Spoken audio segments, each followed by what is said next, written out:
2025년 9월 2일에 주시는 하나님의 말씀은 역대하 8장 11절의 말씀입니다.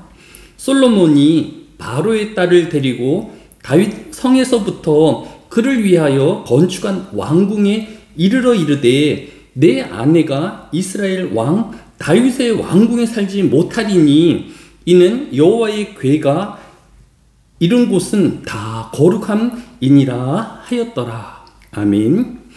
하나님은 온 세상과 사람을 창조하여 이르시기를 창세기 2장 24절에서 남자가 부모를 떠나 그의 아내와 합하여 둘이 한 몸이 이룰지로다 라고 하였습니다. 하나님은 한 남자와 또 한 여자인 하와의 결혼을 한 몸이라고 설명한 것입니다. 다른 남자와 다른 여자를 더할 수 없는 일부 일처제를 원하시는 하나님의 뜻과 그의 명령이 담겨져 있는 것입니다. 그러나 솔로몬 왕은 열왕기상 11장 3절에서 왕은 후궁이 700명이요 첩이 300명이라 그의 여인들이 왕의 마음을 돌아서게 하였더라 라고 하였습니다. 솔로몬 왕은 하나님의 일부 일처의 뜻과 명령을 어기고 무려 300명의 아내와 700명의 첩을 두었던 것입니다. 고대의 왕들은 주변의 나라들과 정략 결혼을 통하여 서로의 나라에 대한 안전과 또 원만한 외교를 이어가곤 하였습니다.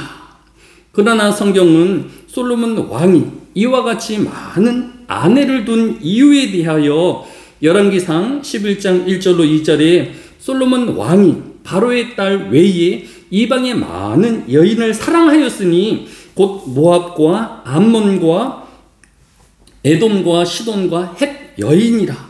여호와께서 일찍이 이 여러 백성에 대하여 이스라엘 자손에게 말씀하시기를 너희는 그들과 서로 통혼하지 말며 그들과 너희가 서로 통혼하지 말라. 그들이 반드시 너희의 마음을 돌려 그들의 신들을 따르게 하리라 하셨으나 솔로몬이 그들을 사랑하였더라 라고 설명하고 있는 것입니다. 성경은 분명하게 솔로몬 왕의 육체적 욕망과 개인적인 사육에 따라 여러 이방 나라의 여인들과 결혼하였고 이것은 성경이 교훈하는 이방인과 혼인하지 말라는 성경의 교훈을 따르지 않았음을 분명하게 지적하고 있는 것입니다.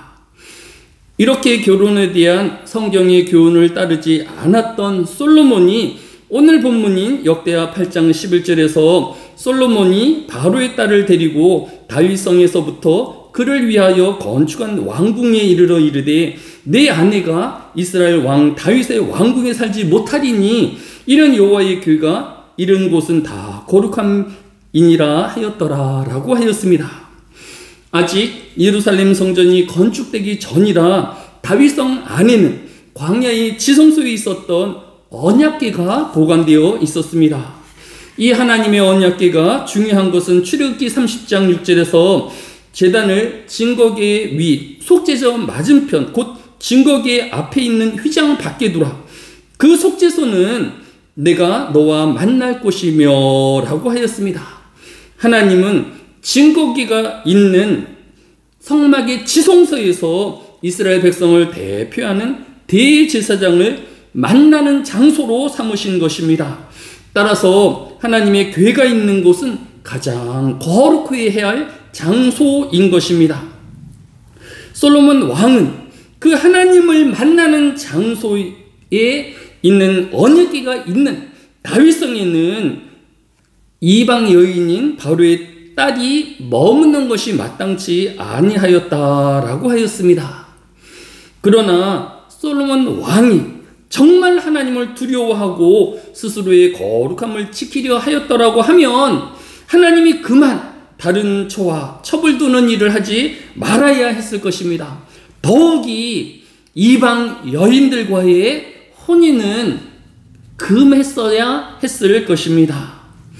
오늘 하루를 살아가는 성도 역시 하나님을 핑계로 자신의 욕망을 이루어내는 솔로몬과 같지 아니하고 지켜야 할 거룩과 성결함으로 또 하나님의 말씀을 말씀대로 지켜 살아내는 이 하루 되어지시기를 예수님의 이름으로 축복합니다.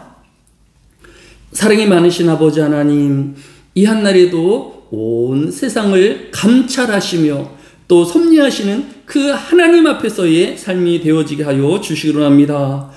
9월이 하나님을 더 영화롭게 하며 또 하나님 안에서의 열매를 거두어가게 하여 주시기로 합니다. 스스로를 성결하게 하여 주시며 거룩함으로 이끌어가게 하여 주시기로 합니다. 이 한날에도 말씀으로 시작하였사오니 말씀으로 마치게 하여 주시고 감사함과 거룩함으로 보내오는 이날 되어지게 하여 주옵소서. 흩어져 있는 모든 하늘의 교회 성도들에게 이와 같은 복을 허락하여 주시며 만나는 사람들과 행하는 모든 일들 위에 복을 허락하여 주옵소서. 감사를 드리오며 예수님의 이름으로 기도드렸사옵나이다. 아멘.